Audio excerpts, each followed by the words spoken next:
Sleep is hands down one of the most powerful interventions available for physical health, mental health, and emotional regulation. And it is the thing that we seem to sacrifice most often in our lives when life gets busy and stressful, and it so often does, especially at midlife. Welcome to your daily hit of grace and grit, your quick dose of inspiration to kickstart your day. This show is proudly sponsored by Rumble and Rise. To find out more about joining Rumble and Rise, head on over to graceandgrit.com/ready to rumble. I'm Courtney Townley, and here is today's hit. So sleep isn't just about rest. There's a lot of goodness to sleep, much of which we have talked about many times on this show, but I'm going to reiterate it for you in case you're a new listener. When we're sleeping, that is when the brain clears metabolic waste. It is when hormonal regulation happens, like regulating cortisol and insulin. It is when we consolidate memories and recalibrate the nervous system, which is so important to our overall health. Chronic sleep deprivation has been linked to a whole host of horrible things, right? Including things like depression, anxiety, metabolic dysfunction, cardiovascular disease, and cognitive decline, none of which anybody wants. And I'm not trying to fearmonger here. This is quite literally physiology. There was a landmark study published in Nature Communications that found that even one night of sleep deprivation significantly impairs the brain's ability to clear beta amyloid, a protein associated with Alzheimer's disease. Another study from the University of California, Berkeley, showed that sleep loss disrupts the prefrontal cortex. We talk a lot about the prefrontal cortex on this show. It is the area responsible for decision-making, impulse control, and emotional regulation. We want it to be fully online, but it is not fully online when we're sleep deprived. In other words, when you're exhausted, you're not just tired, you're neurologically compromised.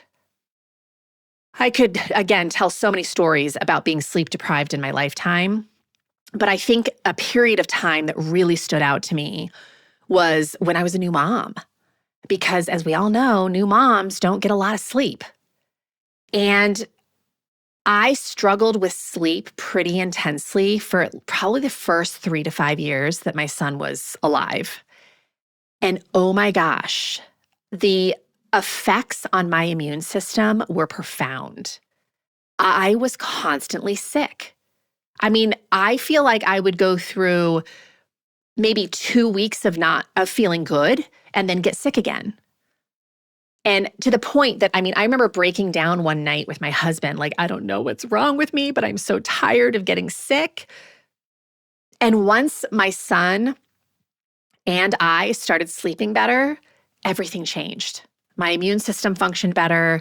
I was happier. I felt like more like myself. So what many women don't realize is that sleep struggles at any time in life, but especially around midlife, it's not just about lack of effort. I think definitely our lifestyle can hugely influence our sleep at midlife, but a lot of the rumbles that midlife women are facing with sleep has more to do with hormones, right? The decline of estrogen and progesterone massively disrupts sleep architecture. So it's more about this increased stress load at midlife. And sometimes, the caregiving demands of our life, because a lot of women in midlife that I work with, I'm definitely included in this group, we're in that sandwich generation. We're still trying to get kids grown and flown, and we're also taking care of aging parents. And a lot of the struggle that we're facing with sleep, yes, is hormonally related, and it's also nervous system related. Because our nervous system is constantly in that engaged mode. It is constantly activated and never fully signaling safety. So sleep is often not a discipline problem, although it can be. It's more of a hormonal and a safety problem. And what I mean by safety, again, is your body cannot rest if it doesn't feel safe enough to do so. And you might not feel like, okay, Courtney, I mean, you might be saying to yourself, Courtney, I feel safe when I go to bed. Yeah, I get that. Mentally, you feel safe. But your nervous system, if you have a habit of being in hyperdrive all the time, which a lot of women do in hustle culture, your body doesn't feel safe. So this is why all the sleep hygiene tips in the world won't work if your nervous system is still in survival mode at 10 p.m. Okay? So a skill to practice, something I talk a lot about in my community, is creating an evening routine that helps you to downshift. It helps to prepare you for a sleep cycle. It helps to settle your nervous system. It helps to signal safety. So this is not a perfect nighttime ritual. That's not what we're talking about. We're just talking about a predictable signal to your body and brain that the day is ending. So maybe you dim the lights. Maybe you get off screens before an hour before you go to bed. You definitely make an effort to reduce stimulation. You lower the temperature in your bedroom. And you protect the hour before bed as much as possible.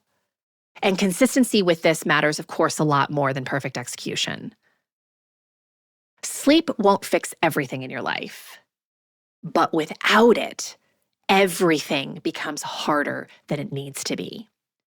So what might you do tonight to just help to signal to your body and brain that it is time to go to sleep, that the day is winding down? Right? What act of kindness could you extend to your nervous system at the end of today to help set you up for a better sleep cycle? Something worth considering. If this stirred something inside of you, imagine what a whole book of clarity and courage could ignite. The Consistency Code, a Midlife Woman's Guide to Deep Health and Happiness, goes even deeper into the mindset and practices that create real, meaningful change at midlife. Grab your copy today over at theconsistencycode.com and keep the momentum alive.